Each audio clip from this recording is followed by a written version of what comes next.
Before we get started with anything at all, I just want to know why you guys want to be a barber.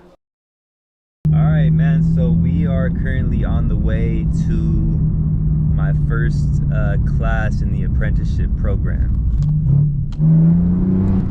As I always say, I do have a car channel, so if y'all want to see more with the M4, go check that out. Link is in the description, as well as the link to everything I use on the channel and on my social platforms. So go follow the kid, man. Help me out. I barely started the Barber Instagram, so go follow that. Help the boy out. But yeah, man, we're on our way. Actually, I gotta go get the paperwork real quick from my mentor, Jerry. I'm not doing the cosmetology thing anymore, thankfully. We were able to work something out with one of the barbers in the shop, and I'm just gonna be going under his license, but I will still be getting mentored by Jerry. So it's cool. I'll be able to do the barber apprenticeship instead of the cosmetology one. I am grateful for that because I was not looking forward to learning about nails and, you know, waxing and all that other stuff. And I'm sure my girl is, you know, grateful as well. I'm sure she don't want me. I don't know what all goes into cosmetology as opposed to the barber apprenticeship as far as in the class setting goes, but it would have been the same thing in the shop either way. I just would have had to do the crossover to get the barber license at the end of it. But now that's neither here nor there because that's not the case. I will be doing the barber apprenticeship, so I'm hype about that. So yeah, we're about to see what this is all about. Like I said, I'm gonna take y'all through the whole journey within the class with me to see, you know, what the class consists of in the shop with me, obviously, to see, you know, what we do. And like I said before, it's gonna be different at every shop, even probably at every I guess would you call it a school academy. Where I'm going is called the Blur Academy, so it's gonna be different for every person, you know, depending on where you're at. I know for me, I'm very grateful for my situation because what I have worked out with Jerry is I was gonna pay for the whole thing, you know, but Jerry said, you know what, I'll take care of it. He thought that would work out better if he just, you know, took care of the fee, which is like, it's almost $8,000. And then we came to terms on like, I'll put down $1,000, that way I have some skin in the game, just because, you know, when people don't pay for stuff, you know, they're more likely to not go through with it or, you know, not show up for it. And I'm totally not that type of person, but at the same time I understand, you know, and I agree with, you know, someone in my position should have some skin in the game. That's how I would want it, you know. So I'm just grateful for that Jerry is even willing to pay the fee. He's gonna put forth the rest of the money, so that's super dope on him. I just had to put down $1,000 and he's gonna handle the rest. And then yeah, man, as far as the compensation goes, we'll get into all that more, but this one's just gonna be, you know, we're gonna go to the class, see what it's all about, my first day. And I talked to him about potentially doing more than one day a week. That way we could kind of speed up the process. I could get my apprenticeship license and we could really get started with it. Technically, I'm not supposed to be cutting in the shop or, you know, doing any sort of work in the shop until I get my apprenticeship license. Once I have that, then, you know, I'll be able to work in a shop or a salon, whatever the case may be for anybody's situation. But obviously for me, it would be the shop. So I'm trying to speed that process up. He did say when I talked to him last time that we would be able to do more than one day a week. But right now, today, it's from 11 to 2. So that's only 3 hours. So even if we do 2 days a week, I was under the impression it was like 5 hours, but maybe that's like the main class after the apprenticeship license, kind of the introduction. So that's what this is going to be. It's sort of like an introduction to everything. I'm pretty sure we're just going to be going over like sanitation type stuff, and I don't know, I guess that's what we're going to find out, right? Right, we got the paperwork.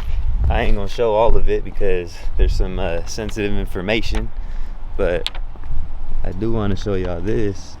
You know, it has to make an appearance at least once in every vlog, but just so y'all know what we rolling in.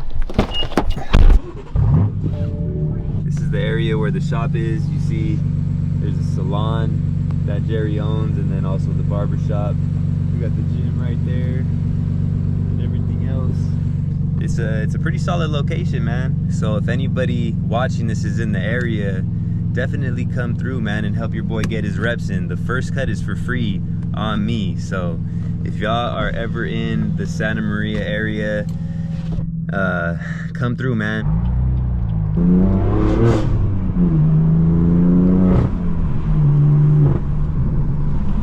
You know, I gotta give y'all a little preview of what, you know, you might like to enjoy with the car channel. We got any car people in here?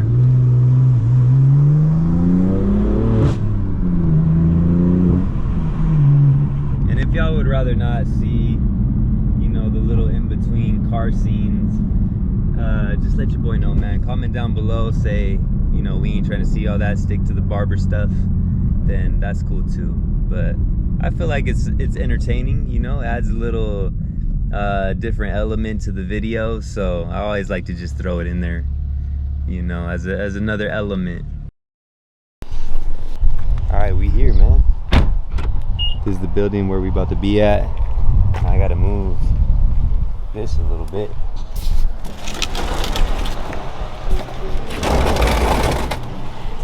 Park right here on the street because I don't really like going into inclines like that with a low car. Backpack, all the paperwork. But yeah, as y'all can see, my car is super low. So anytime I could avoid having to go in inclines or declines, I definitely do that. I got the backpack on, man. I feel like I'm back in school again. Here it is, Blur Hair Studio. Do you have Jose's number? I do. Just really talking about discussing this, right? Like there's so many different situations that we're going to run into. We want to make sure that we're comfortable when we run into those situations, right? Especially when it comes to infection control. We need to know how to address certain situations and not be nervous or, you know, freak out when something happens in front of us. We need to make sure that we have a split-second reaction to things, and that we're making sure that we're being realistic about what we need to address with the client, right? I think like it's hard as a barber when you do find something or see something that's not normal, and then you're just like, whatever, I'm gonna just cut this guy's hair and get him out of here. But that's not what infection control is about. It's about us understanding what we're getting ourselves into, what we're putting ourselves at risk for, and what we are possibly putting our other clients at risk for with this particular individual. And so we need to make sure that we're on the ball with having to have that conversation with people. And sometimes it's an uncomfortable conversation. So being realistic about what we can and cannot do and how we're going to move forward with those different options, right? Before we get started with anything at all, I just want to know why you guys want to be a barber. What is it that makes sense to you? Why do you want to cut hair? Why do you want to be in a barber shop? Why do you want to be a barber? What draws you to this industry? And then you guys know each other. We met at the same shop. But you guys don't know him, so none of us know each other. So let us know your name, and then let us know why you want to be a barber and like what inspires you to do this. My name is Jaime Sanogo. I've been cutting hair since grade school, I remember. And there's one barber that inspired me since young because of the designs. Okay. So that's when we were young. I started off that, and I started to cut everybody's hair in the garage, out there in the streets. And I felt like it was comfortable. You're comfortable because you're learning new people, and you're learning more about the person you're like as a client. You know, you grow with them. And I see that as like an opportunity in life where there's more for people. You know, that's how I love cutting hair. That's one thing. Cool. Yeah, so I'm Louis Morales, and I'm barely getting started. So I have zero experience. I've cut a few people's hair, but nothing crazy. But basically, I've always been attracted to it in a way. I've always wanted to do it. I just never went through with it.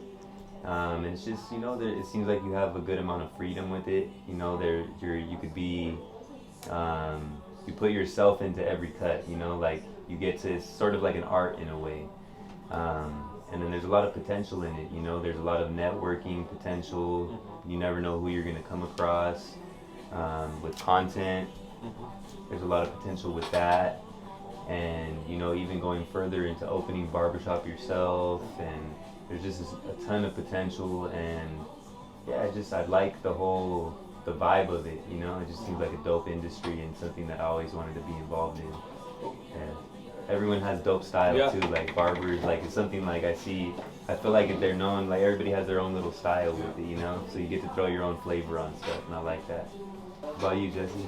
Why did I become a barber? Yeah. To be honest, I needed to make money. I wasn't a person that was, well, I was in college at the time, and then I knew I wasn't going to finish. Unfortunately, like my mom passed away at that time, and I was like, I need to figure out how to make income. Like I need to make income now, and I don't need to go to college and wait, 4 or 5 years from now to be able to make an income. So, and my idea was to go to barber college, get a license, and then get out of school, and then go back to college and finish, paying myself through college with being a barber. But once I got into it, I realized, there's a lot of potential here. There's a lot of really cool opportunities that I can have. I went from being in barber college and then kind of like working a couple different places and stuff like that, and not really knowing where I needed to go and what I needed to do or how I needed to build a business. And then I ended up working in a salon. I was working at a Cosmoprof. Cosmoprof is a beauty supply store in Santa Maria. They have them all over the country. But I worked there, and I was just kind of like a spy. I was like looking at who's coming in, what salons they coming in from. I wanted an opportunity to learn more, so like who's offering more education in their businesses to bring me on board and teach me without me having to go back to school or whatever. And I ended up meeting somebody that said, do you want to come and assist? And so I ended up going and working for somebody. I washed all their hair, their clients, and I prepared everything, helped them out, seen how a salon ran, seen how a business ran on that end of it, kind of like what you guys are doing with a mentor. And then I got my own chair there at that shop. Didn't think that I was going to do that. I worked there for 11 years. I got involved into the world of education with Paul Mitchell. I've been an educator with Paul Mitchell for about 16 years. I've been licensed as a barber for 19 years. The last couple years I've been licensed as a cosmetologist because I started training and teaching a lot of this stuff. So if I'm going to teach people how to get a license, I need to be able to both get, all the licenses that I can get to help that out. But I mainly do a lot of female hair now. Even though I was a barber for the longest time, I still do men's haircuts, but mainly my focus is color and long hair, extensions, things like that. I think that's where the money is. There's a lot more money in those type of services.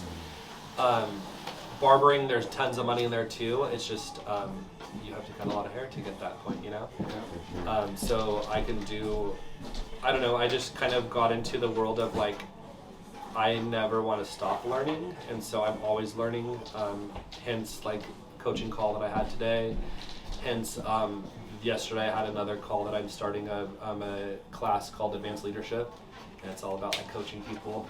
But I'm always trying to figure out new ways to learn. I'm taking an extension course right now too, and I go get certified with this new extension line in May. But there's always so many things to learn, and so many things to grow. I think as a person, I was somebody that was very shy, timid, didn't really talk to a lot of people before. And then when I got into this industry, I got a lot more confident with myself. Every time I learned something new, every time I grew, every time I was able to make more money, I got way more confident in myself. It developed my self-esteem so much stronger. I didn't realize what this industry could offer me until I got into it, and now I'm doing a lot of fun stuff, you know what I mean? And I have the control of my life to be able to create it any way I want, to make money any way I want in this industry. And I think that there's so much potential for everybody to make money. I'm not competitive with people in a weird way. I'm competitive with myself, but a lot of barbers tend to be this barbershop, that one. I don't care. I want to help everybody out. That's why I developed to start the apprenticeship program. Is I want to help people grow their business. And so in order for you to get somebody on board and to be able to help them get a license and then help them stay and cut hair, at your shop, that's the dream, right? Is building a team behind you. And so I think this is a great way to do it. I think if you went to another school, that's a great way to do it too. It's just whatever fits people's budgets and fits people's timing, where when I went to school, that was a whole different experience. And then I got to school and I had to get mentored again to be able to get into like a salon and to be able to learn stuff in a shop, you know? So this process of apprenticeship actually is like the whole thing in together. Is you're going through school, but then you're also getting mentored. And I think that's a big part of it, is learning from somebody that actually is doing this for a living. Where if you're at a school, sometimes the people that are working at that school, they've never really built a clientele. They've never really like worked in a shop before. They never really owned a shop before. And so you're learning from somebody that doesn't really have the potential of teaching you like the real disciplines that are really like in place within like a shop setting. And so I think that's why this is really powerful. I don't think everybody is going to learn the way that I think that they should learn in this industry. But some people will get a license and some people will not ever do hair again. Some people will get a license and they'll run away with it and they'll like make a ton of money and do a lot of really cool stuff. So again, everybody has a lot of really cool potential, you know. I think that it's a great opportunity. I enjoy what I do. I love sharing it with other people, and like that's basically my whole goal, is to just be available for anybody that needs help with stuff. So yeah, A lot of good points right there.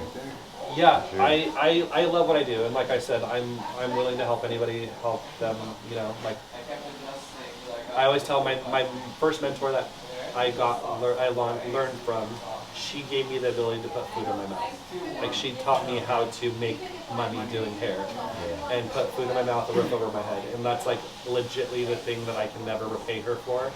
I really enjoyed the experience. I like learned a ton of stuff from her, and it really skyrocketed my career in a lot of ways. One thing that she believes in and that she talks about is you do not own any of this information. This is nobody's information. This is not anybody's, like, you're not keeping it hostage. It's not anybody else's information, but it's your job to give it away to other people. And so that's one of my philosophies always, is like, you always give it away to everybody else, because that's how this industry grows. And so that's what we're here for. That's what we're doing. Now let's discuss what you have questions for.